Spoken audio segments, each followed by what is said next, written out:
ఓం మహాగణాధిపతయే నమ. ఓం గురుభ్యో నమ. ఓం శ్రీమాత్రే నమ. మనం ఈరోజు శని గురువులు ట్రాన్సిట్లో గోచారంలో ఒకే రాశి మీద పడ్డప్పుడు 12 లగ్నాల వారికి ఎటువంటి ఫలితాలు జరుగుతాయి.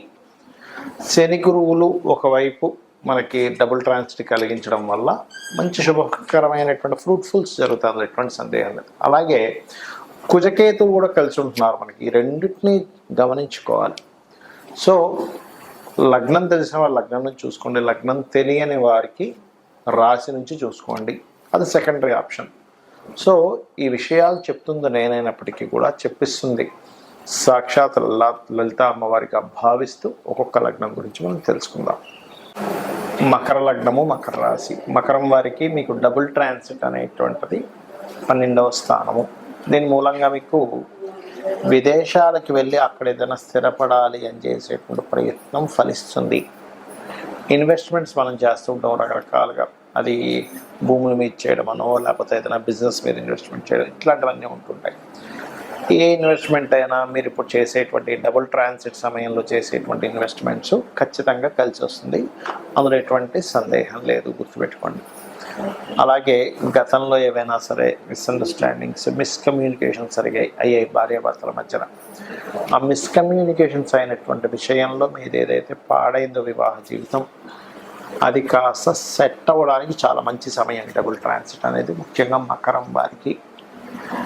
అలాగే కుటుంబ సభ్యులు చేసేటువంటి ఏదైనా వ్యాపారాలు ఇట్లాంటి వాటిల్లో కొంతవరకు కలిసి రావడము, సిబ్లింగ్ తోబుట్టువురికి ఉద్యోగ అవకాశాలు రావడము, సంతానానికి ఏదైనా ఆకస్మికంగా కొంత మంచి జరగడం, ఇన్సూరెన్సెస్ మూలంగా కలిసి రావడం సంతానానికి, లేదా సంతానానికి పూర్వీకుల ఆస్తులు ఏదైనా కలిసి రావడము, ఇటువంటివి బలంగా చూపిస్తున్నాయి. మరియు మీ యొక్క జీవిత భాగస్వామ్యం అప్పటి నుంచో ఏదో లోన్ కోసం ప్రయత్నం చేస్తున్నట్లయితే ఆ యొక్క లోన్ ద్వారా కలిసి రావడం అనేటువంటిది కూడా చూపిస్తుంది.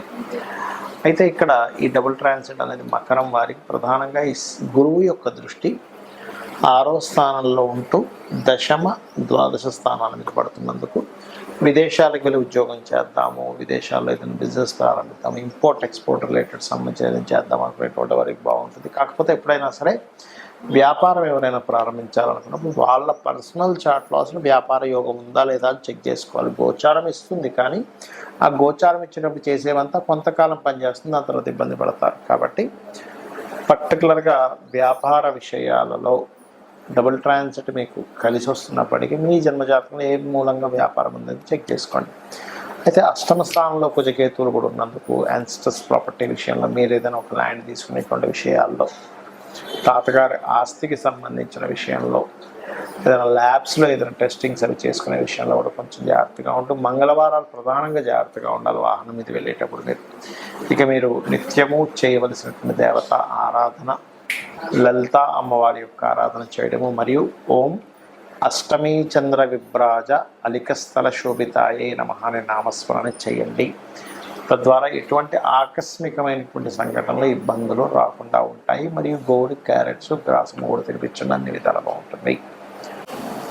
చాలామంది నన్ను అడుగుతున్న అంశం ఏమిటంటే, ఇక్కడ మీకు గోచారంలో జలరాశుల్లో కుజుడున్నప్పుడు కొంత జల సంబంధంగా గొడవలు ఇవన్నీ వచ్చాయని చెప్పారు. కొంచెం జల సంబంధంగా ఈ నేవీ వాళ్ళు వెళ్ళే ట్యాక్స్ ఇవన్నీ చెప్పారు కదా. అదేవిధంగా ఎండాకాలంలో వర్షం అన్నారు, అదే రకంగా మనకు వర్షం కూడా పడింది. మరి అదే కుజుడు సింహరాశిలోకి వస్తున్నందుకు ఏమిటని చాలామంది అడుగుతున్నారు. ఇక్కడ సింహరాశిలో కుజుడు వస్తూ కేతు కూడా అక్కడ ఉన్నందుకు ఈ సంవత్సరం మనకి రాజ్యాధిపతి రవి, మంత్రి రవి అవుతున్నాడు. కాబట్టి ఈ రవి రాశుల్లోకి ఎప్పుడైతే అగ్నికి సంబంధించిన గ్రహం, ఒక విస్ఫోటం జరగడానికి కారకుడైనటువంటి గ్రహం ఎప్పుడైతే వస్తున్నాడో, ఒక దేశం మీద మరొక దేశం విరుచుకుపడి పెద్ద పెద్ద బాంబులు వేయడం కూడా జరుగుతుంది. అది ఇండియా పాకిస్తాన్ అవ్వాల్సిన అవసరం లేదు, ఉక్రెయిన్ రష్యా కూడా అవ్వచ్చు, లేకపోతే అమెరికా ఇంకో దేశం కూడా కావచ్చు, ఏదైనా ఒక దేశం కావచ్చు. ఆ దేశం మీద పెద్ద స్థాయిలో ఎక్కువ ఉష్ణాన్ని కలిగించేటువంటిది వేయడం జరుగుతుంది.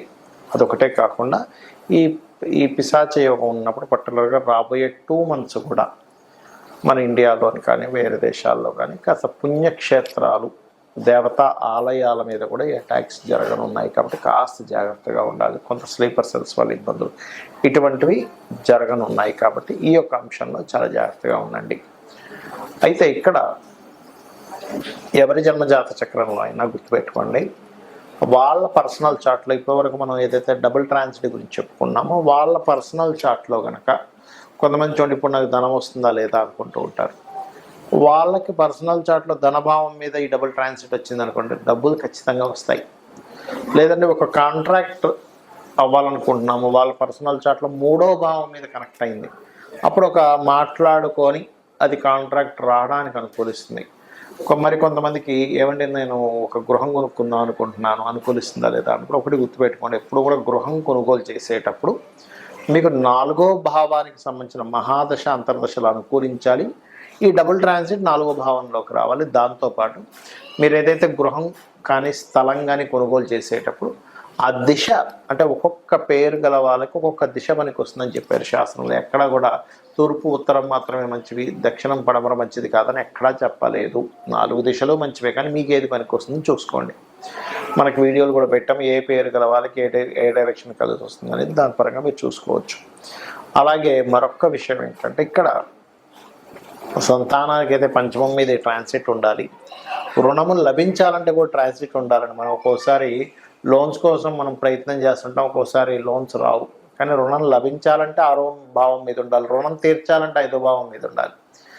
అయితే ఇక్కడ మనము ట్రాన్సిట్ రావడం ఒక ఎత్తు అయితే కొన్ని పనులు అవ్వడానికి లలితాంబిక అమ్మవారి యొక్క అనుగ్రహం కలిగితే కూడా పనులు అయిపోతాయి. అవి ఎలాగా అంటే ఇప్పుడు ఫైనాన్షియల్గా ఇబ్బంది పడుతున్నారు, ఓం సంపత్కరీ సమారూఢ సింధుర వ్రజ సేవితాయ నమః చేసుకోండి. లేదంటే ఉద్యోగం రావట్లేదండి, చాలా ఇబ్బంది పడుతున్నా అనుకునేటువంటి వారు ఓం శ్రీమాత శ్రీ మహారాజ్ని శ్రీమత్ సింహాసనేశ్వరి నమః అని చేసుకోవచ్చు. లేదా ఓం మాణిక్య మకుటాకార జానుద్వయ విరాజితాయ నమః అని చేసుకోవచ్చు. మరి కొంతమందికి సంతానం ఉండదు, అలాంటి వారు దత్తాత్రేయుడిది దిగంబర శ్రీ పాదవల్లభ దిగంబర అనే మంత్రం చేసుకోండి. మరియు దీంతో పాటు మరి కొంతమందికి వ్యాపారాల్లో రాణించలేక ఇబ్బంది పడుతూ ఉంటారు, ఓం ఇంద్రగోప పరిక్షిప్త స్మరతూనాభజంగికాయే నమః అనే మంత్రం చేసుకోండి. ఆ రకంగా ఏంటంటే ఒక్కొక్క దానికి ఒక్కొక్కటి. ఇప్పుడు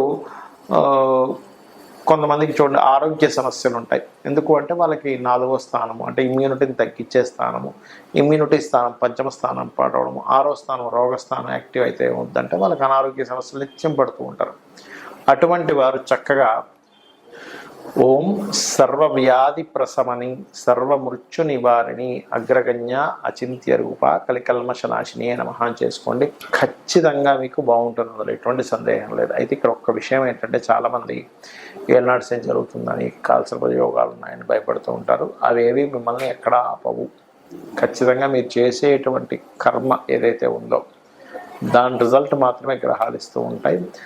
దానికి మీరు అమ్మవారి పాదాలను ఆశ్రయించినట్లయితే 100% మీరు అనుకున్నది అనుకున్నట్టుగా అమ్మవారు కలిగిస్తుంది మీకు. శ్రీమాత్రే నమః.